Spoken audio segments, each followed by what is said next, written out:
Então, pessoal, nesse vídeo a gente vai abordar sobre a capsulite adesiva, né? O ombro congelado, frozen shoulder. E tendo essa pergunta, né? Como faço para seguir meus treinos, né? Na academia, tendo essa capsulite adesiva. Fui diagnosticado com capsulite adesiva, tô com dor no ombro, o que eu faço, né? E aí? E agora? Então vai ser nesse vídeo a gente vai ter um entendimento maior sobre a capsulite. A gente vai ter uma ideia de como lidar com ela, de como buscar ajuda e de como continuar os treinos, né? Continuar os treinos dentro da sala de musculação, né? Não parar, né?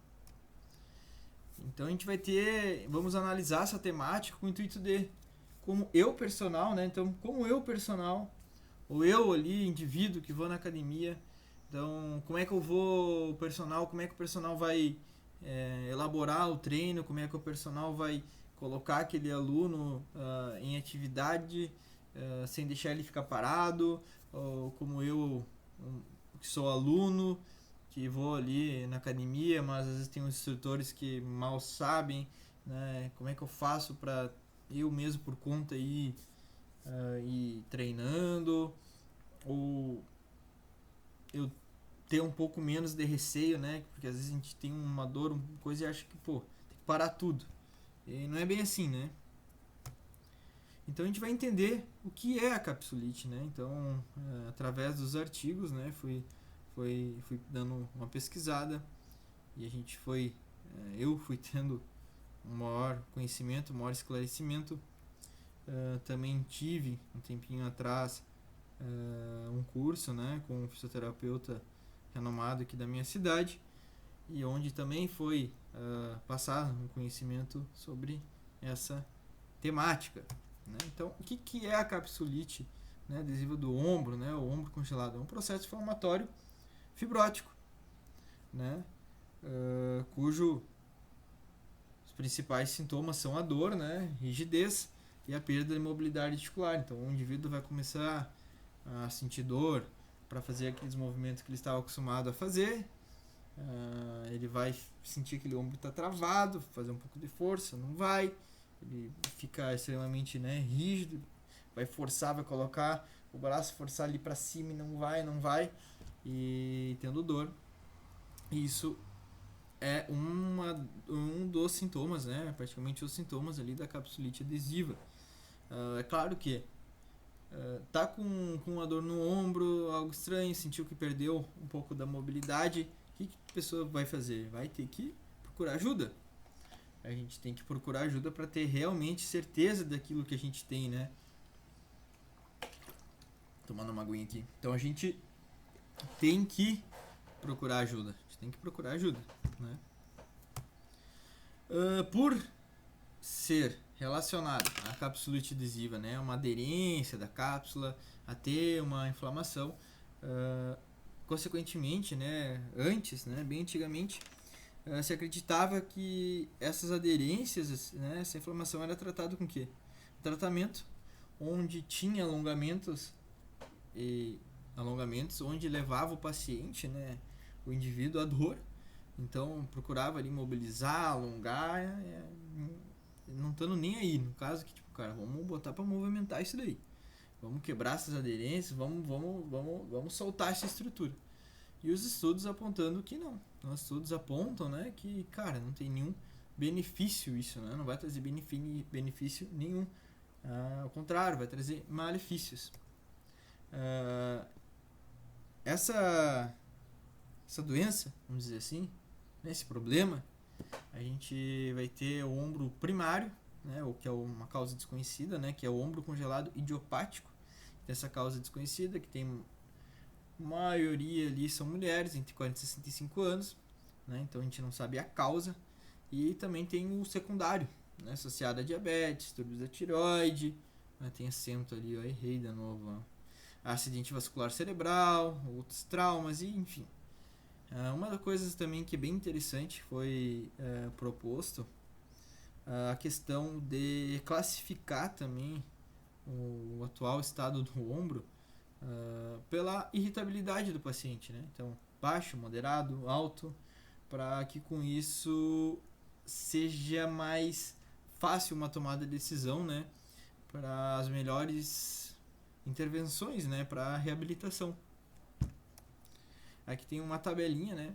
Onde a gente vai ter a capsulite adesiva primária do ombro, a idade dos pacientes, então 40 a 65 anos, dor noturna significativa, limitações na amplitude de movimento, todas as extremidades dolorosas e assim por diante.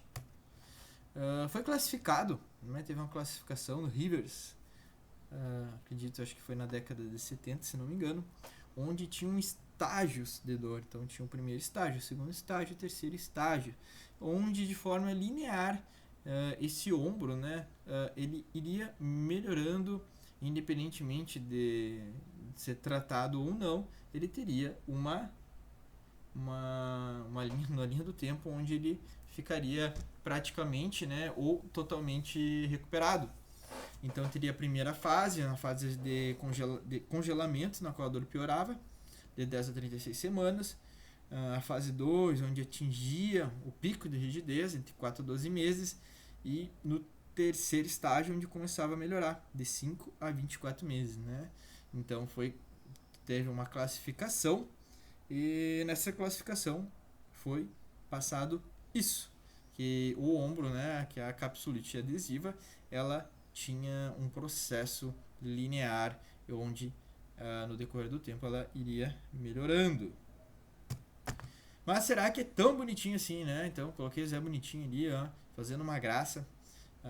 Será que é tão bonitinho assim? Será que realmente é algo que, cara, vai melhorando, né?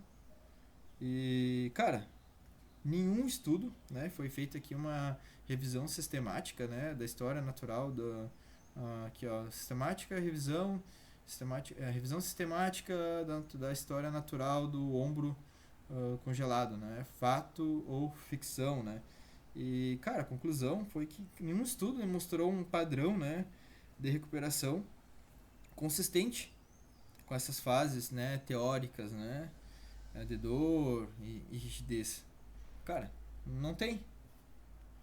E isso é algo bem complexo, bem complicado nessa questão da análise dos estudos, né, dos artigos científicos, porque muitas das vezes algum estudo é baseado num estudo que foi feito há tantos anos atrás, que teve um viés, isso que aquilo, e a gente sabe que qualquer artigo que tu for fazer, às vezes é fácil tu comprovar aquilo que tu acredita. Então demanda de muito conhecimento, muito estudo, para te realmente aos poucos ir elaborando ideias, ir elaborando planejamentos, formas de tu trabalhar, não só na questão da parte da fisioterapia, mas também na questão da própria educação física, no meio do treinamento, né? No meio esportivo, enfim, porque hoje uma das coisas que é muito visível é a procura das pessoas por respostas rápidas, respostas fáceis, conhecimento rápido, e as pessoas por essa sede, né, por essa questão de cada vez querer mais, digamos, se sobressair na mídia, se sobressair no seu, como é que é, no seu grupo, né? Às vezes fica querendo dar opiniões, formas de como melhorar tal problema. Então, assim, como melhorar essa dor no ombro? A dor no ombro foi assim, melhorar assim, assado. E fica jogando aquelas coisas que às vezes a pessoa que não vai pesquisar muito atrás vai tomar aquilo como verdade. É isso aí.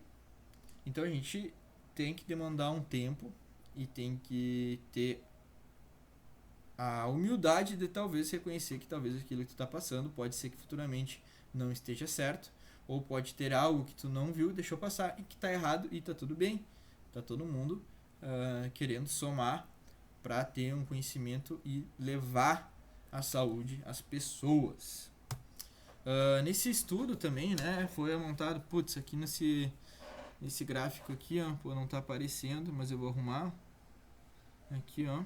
Agora ficou bom. Vou botar lá embaixo de novo. Agora ficou bom. Falando nessa questão do tempo, né? Da linha do tempo do ombro congelado, né? E a gente consegue perceber que, cara, olha aqui, ó. Depois de 7 anos ali, mais que 7 anos, ainda se tinha aqui em vermelho, ó, severos sintomas. Severos sintomas. E aqui a porcentagem, cara, não chega a 10%. Mas é pessoas, são gente. Então, se tu for parar pra pensar, se ele seguindo aquela linha de raciocínio, 7 anos não teria que ter mais nada. E tem severos sintomas, né? E no final, aqui nesse início, também tem severo. Porque como é que tem no início já severos sintomas? E como é que no início já também aqui, ó, moderados sintomas ou próxima normalidade. Cara, tu vê que não tem uma certa linearidade entre. Não é tão preto no branco.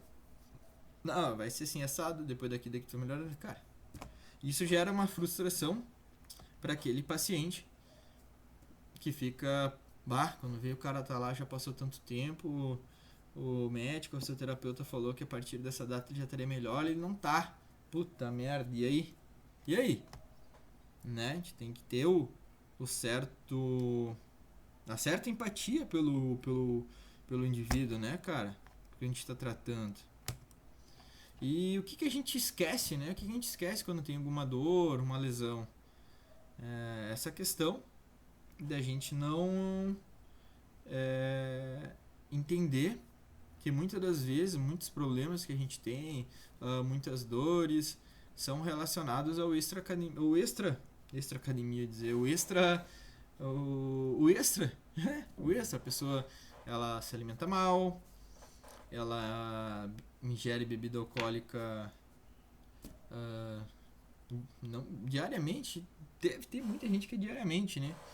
Mas se toda semana toma um trago, né? Toma um porre, não cuida da alimentação, come muita fritura, muita gordura, não dorme bem, não cuida do estresse, está sempre estressado, trabalho, não pratica atividade física. E a gente tem que entender que o corpo é um ecossistema onde tudo está interrelacionado. São diversas engrenagens ali, e quando alguma ou outra acaba às vezes dando uma pifada, acaba atrapalhando. Só que, claro, é evidente que a gente não pode achar que temos que ter 100% numa plenitude onde temos que acertar tudo. Isso é impossível. Mas a gente tem que ter o conhecimento e tem que ter essa ideia que talvez muitos dos nossos problemas poderiam ser atenuados por mudanças nos nossos hábitos diários, né? Uns hábitos diários mais positivos, né? Aqui bem legal também do outro estudo, relacionando, vou tomar um golinho d'água aqui, ó, peraí. Relacionando o estilo de vida moderno, né, uma causa direta de muitos efeitos prejudiciais à saúde. Então a gente consegue analisar, né, que, cara, tudo afeta o organismo. A parte social ali, ó, não sei, a gente pode dizer que seja até um pai, né? Pode ser um pai, ele querendo bater no filho, pode ser até sei lá, um colega, enfim, cara. A parte social afeta, né? Vai afetar ali a questão imunológica, vai também afetar a questão, principalmente da questão psicológica, né? Aquele indivíduo vai ficar um pouco mais depressivo, pensamentos negativos. Isso vai afetar diretamente também essas questões inflamatórias, enfim, né? E tudo isso também acaba afetando as reações que ele vai ter com talvez as coisas que ele está passando. Então ele vai começar a se alimentar pior, ele com uma depressão ele vai deixar de fazer alguma atividade física, às vezes pelo fato do trabalho estar muito estressante ele não vai conseguir ter cabeça para procurar fazer alguma outra atividade, enfim, é complexo, né? E a gente tem que ter esse entendimento que tudo está relacionado, né? Tudo está relacionado. Isso aqui é legal, ó. Fatores como poluição luminosa, poluição do ar, distúrbio do sono, abuso do álcool, tabagismo, vocês leem o resto, vulnerabilidade social, tudo influencia. O estresse crônico leva à ativação do sistema imunológico. O estilo de vida também pode causar inflamação diretamente pela produção de um padrão molecular associado ao estilo de vida, que consiste no aumento do LDLA e do ácido úrico. Então, o que a gente pode fazer, né? Nada é melhor, né? Então, o que a gente pode fazer? Nada é melhor? Não. Não é assim, né? A gente vai entender que, então, ó, tá com essa capsulite, né? Foi diagnosticado com capsulite, aquele indivíduo ali, ele tá com uma perda de mobilidade no braço, vai movimentar, vai abduzir, vai flexionar, não consegue, e dor, ele tá ali na academia, já não consegue mais fazer aquele exercício que ele gostava de fazer, não consegue mais fazer uma puxada, dependendo, vai fazer uma elevação. Pô, o cara tá assim, indignado. Cara, vai fazer o quê? Vai procurar fisioterapeuta, um médico, né? Vai procurar um médico, um fisioterapeuta, e a partir disso vai e fisioterapeuta médico, né? E também o educador físico, mais educador físico, eu acredito ali, né? Principalmente eu incluso nisso, né? A gente percebe que o mais importante nisso é ter um respaldo, de ter realmente o conhecimento daquilo que ele tem. Então tá com essa dor, vai no médico, né? Fazer um exame, ver se realmente é essa capsulite, vai no fisioterapeuta, porque a gente também, eu tenho essa ideia que por mais que todos nós somos importantes, mas cada macaco no seu galho, né? Então, por exemplo, eu não acho bacana que, por exemplo, um cara lá que sofreu uma lesão, enfim, o cara lá se estoporou, estragou o joelho, papapá, fez uma cirurgia. Cara, não vai eu, profissional da educação física, querer meter o bedelho, no sentido que, cara, o fisioterapeuta, ele vem para isso. Ele vem para fazer esse trabalho, né, pós-operatório ali, tudo mais.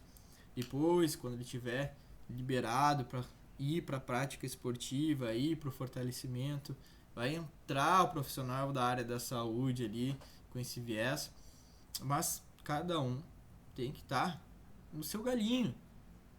Tem que estar cada um no seu galinho, um respeitando o outro, um ajudando o outro, né, para promover, né, para elevar ali aquele paciente a 100% tá livre, bora, pode ir alta, né?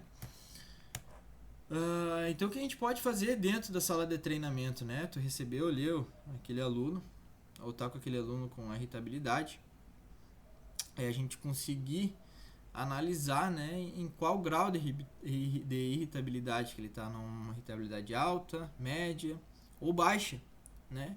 E aí a partir disso a gente expondo ele aos exercícios, né? Vendo quais exercícios ele sente dificuldade, até que ponto ele consegue aguentar uma tal sobrecarga, e nisso ir treinando, né? A gente tem que entender que o corpo ele precisa de movimento e a gente tem que respeitar até onde aquele indivíduo pode ir, né? Então, por exemplo, alta irritabilidade, altos níveis de dor, maior que 7 a 10, dor noturna ou repouso. A dor ocorre antes do final da amplitude de movimento. Tem moderada, média irritabilidade, que são os níveis mais moderados, entre 4 a 6, menos dor noturna. Aí a gente já vai ter uma dor somente no final da amplitude no movimento. E a baixa irritabilidade é sem dor noturna, sem muita dor, mas ela vai acontecer só quando tiver no final da amplitude, mas com sobrecarga, né?